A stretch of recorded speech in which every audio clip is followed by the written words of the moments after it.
పేరు దత్తేశ్వరి. నా యోగనామం వచ్చి మీనాక్షి యోగి. ఇదివరకు కూడా నేను మార్నింగ్ పూట వాకింగ్కి అట్లా వెళ్తూ ఉండేదాన్ని. తర్వాత పార్వతి గారు యోగాకి రంగని ఇక్కడికి చెప్పారు ఒకసారి కనపడి. అప్పటి నుంచి ఇక్కడ స్టార్ట్ అయ్యాను. నేను ఒక 3 months నుంచి వస్తున్నాను. నాకు బీపీ ఉంది, కొంచెం హై బీపీ. ఇప్పుడైతే మెడిసిన్ యూజ్ చేయట్లేదు. అది కొంచెం బాగానే ఉంటుంది. అందరూ పొద్దున్నే లేచి 4 కల్లా రావాలని కోరుకుంటున్నాను. నా పేరు ఎం నాగ వెంకట సాయిరెడ్డి.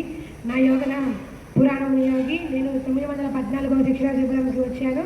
అంతకుముందు నేను మా ఇల్లు మొదటి ఫ్లోర్లో ఉండేది.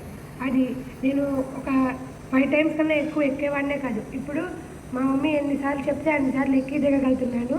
మళ్ళీ అంతకుముందు 2 చేతులు కింద పెట్టి లేచేవాడిని. ఇప్పుడు ఒక చెయ్యే కింద పెట్టి సులువుగా గాల్లో లెగుస్తున్నట్లు లెగుస్తున్నాను. అదంతా మా గురువు గారి వల్లే. గురువు గారికి మా అందరి